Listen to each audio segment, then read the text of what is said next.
Hi there, this is Chingir, and I decided to shoot you a quick video. Maybe not gonna be so quick, but I wanted to talk a little bit about Caseware. If you're watching this, you're probably asking yourself, okay, why? I've never heard of them, and I really want to understand some context and give me the reasons why I need to join you. So I hope some of the thoughts that I share with you will resonate, and yeah, you'll be interested either to apply or maybe you've already applied and we are already talking. So I've been with the company for 2.5 years roughly. So I've joined in March 2021. And yeah, it's been a wild ride. It's been amazing. The first question you're probably asking yourself, what is Caseware? Original Canadian fintech, 35 years of history. The easy way to think about it is the whole productivity tool suite for accounting and audit engagements. And it's a very, very complex product portfolio. We have three major platforms. We have desktop, cloud, and data analytics, but these are platforms that people use to build applications for audit engagements. But plus, we have more than 20 probably standalone applications as well. So yeah, the company's been great, been doing extremely well for 32 years, and then we got an investor, right? HG. Look them up. Very prominent player. They have a portfolio of roughly like 45 probably plus software companies. Again, very prominent player in the UK market and globally. Great companies. And basically, what the private equity does, they come in, they inject the capital, they scale the company super rapidly, and yeah, there is some form of exit in the end. So that's been happening to us for the past 2 years. It's been a crazy roller coaster.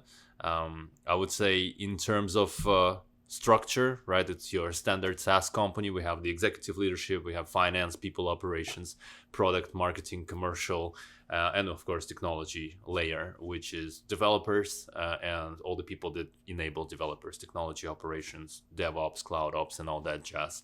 Right? That's roughly.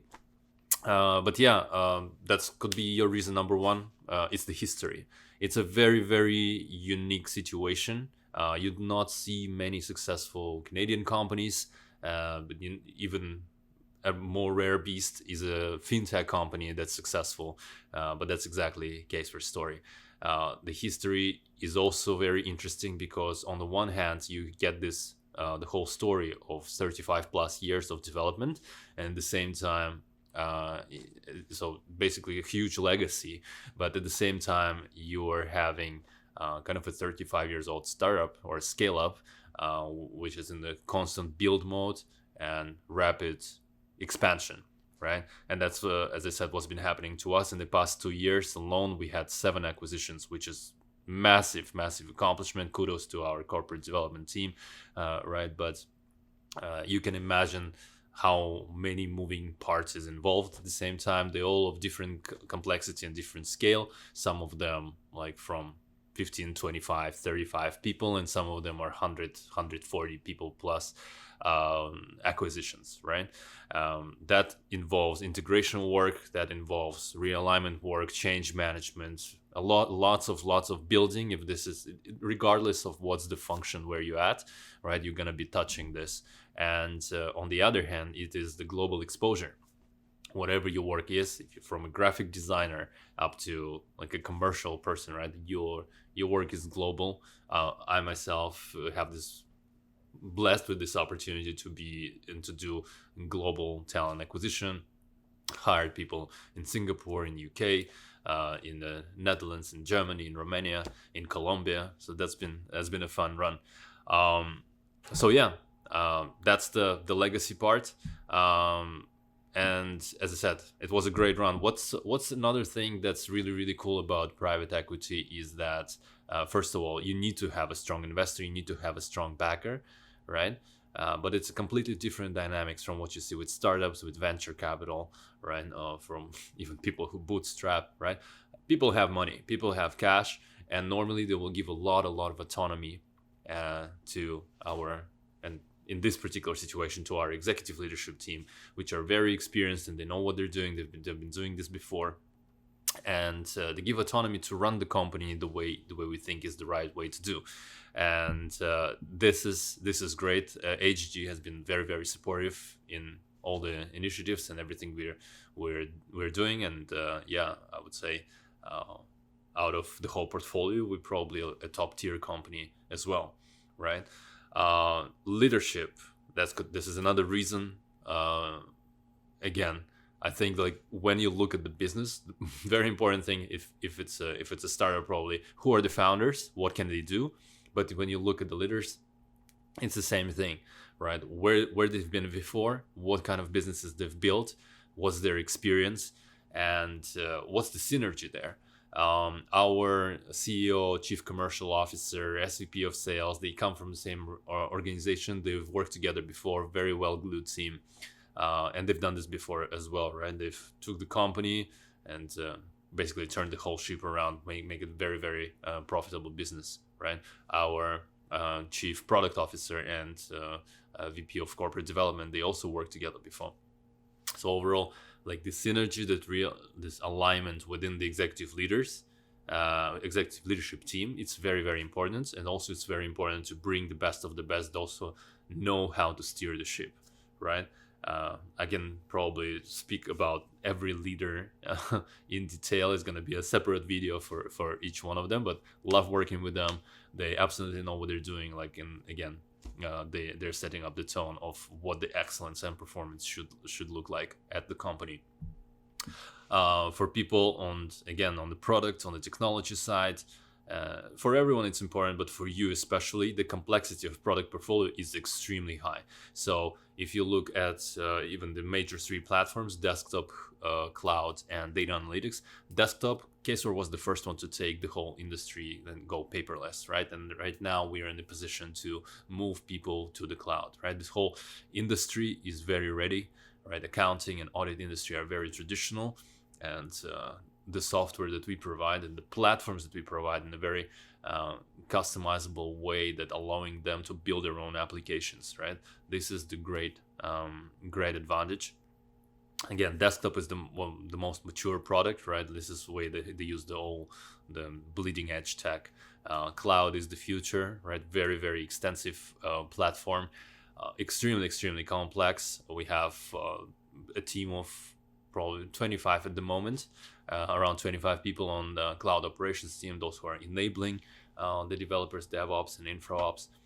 Extremely complex infrastructure, latest technologies. If that's important to you, that's the reason to join, right? You're gonna get mentorship. You're gonna be working with the most intelligent people. You're gonna be working on the latest technologies, and that's what should be important to you in driving your decisions, regardless of who you are. Next reason, product. Very very sticky product, and then again, it's because of so many different factors just aligned together. The history of the company, the legacy that's existed, the strong reputation, all the partnerships that we have, and intelligence that we draw externally, the intelligence that we have internally. We have so many people who bring the industry intelligence. They are like actually active CPAs, right? And they were on the other side. They were auditors. They will work with Big Four, work for governments, worked for big corporations, and they bring this intelligence and understanding of how to build the best products for people, right? On the other side, when I talked about partnerships, again, there are many that are worth mentioning, but one of the massive things, probably, again, if you're an accountant or an auditor, that probably should tell you a lot, but the partnership with AI CPA, CPA.com, that's the largest CPA organization in the US.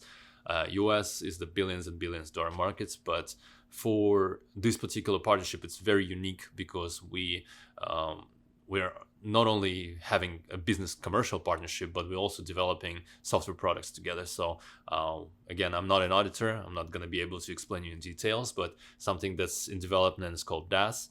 That stands for Dynamic Audit Solutions, right? This is going to be a massive thing. They introduce us to their network of partners, which is like top 100 plus firms in the US, right? And we are already piloting with the best and the top firms these new solutions in the US.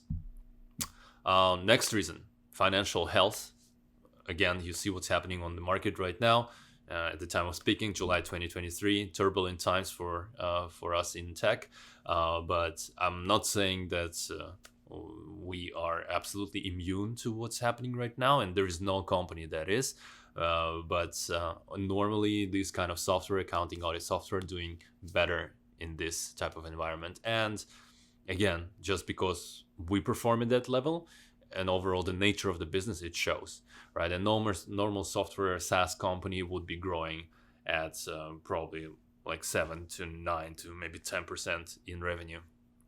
Caseware had a goal of 15%. We are growing at 17 this year, and we plan to hit 25% in revenue by the next year.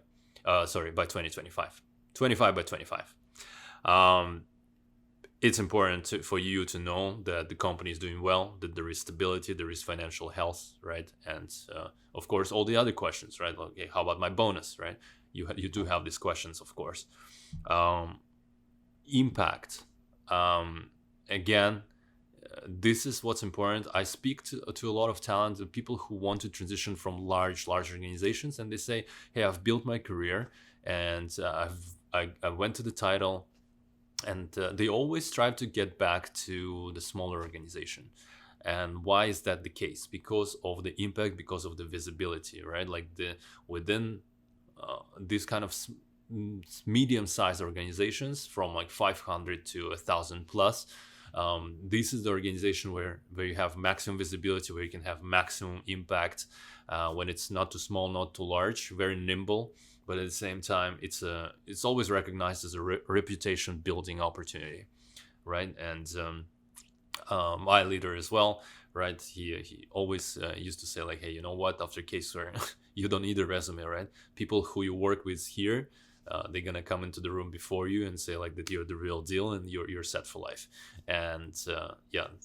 I'm very grateful for this experience, because it's proved for me personally and for many other people who've joined Caseware that indeed, right, because of the impact, you build your reputation, and new opportunities stem out of it.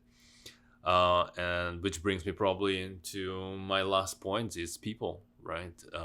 That was number one factor for me. And if you look, for example, at PayPal or any kind of organization like this, right?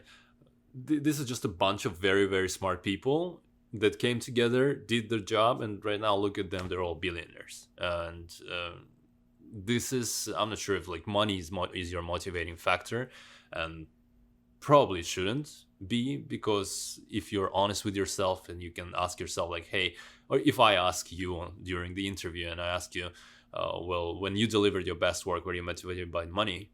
The answer would probably be no, right? And it's either mission or impact or growth or learning or all of the things in the combination. But that's what I love about people here. For me, that was the most important factor. I was looking for the right culture. I was looking for people who are extremely intelligent, they're mission driven, they're check their ego at the door and come in and solve the problems together. And I found them here. And I'm blessed with this opportunity to build the culture at Caseware. In my short time here, I was able to bring 100 plus hires, and that's my personal promise to you. Our bar for talent is extremely, extremely high, and we never compromise, right? So that's my promise to you. You're going to be working with the best of the best, right? And it's just a lot of fun, right? First of all, you grow your career, you grow your mind, you expand cognitively, you expand your consciousness, but at the same time, you're having fun, right? Life is too short to just grind hard and work hard and not to have fun. But when you work with top performers, with people of that caliber, that's a lot of fun. And it sounds like cliche. We work hard, we play hard, but we don't work hard. We work smart, we work intelligently, and we work efficiently. We move very, very quickly. And we also, I probably should say, I should finish here with the words of our Chief Commercial Officer, Davis, right? He used to say, I take my work very, very seriously, but I don't take myself seriously. And that sums it up nicely. I hope these reasons work for you, and I'm happy to tell you more in details. But I don't want to make this video too long, right? So again, history, legacy, very unique situation of huge legacy and being a scale up, private equity run, lots of autonomy, very experienced leadership team, our complexity of product portfolio and a very sticky product. Uh, Amazing partnerships that we have. The company is financially healthy. Opportunity to build impact and build your reputation, and of course people, the best people are here. I hope this helps you. I'll see you in the next one, and stay tuned for more news. Take care.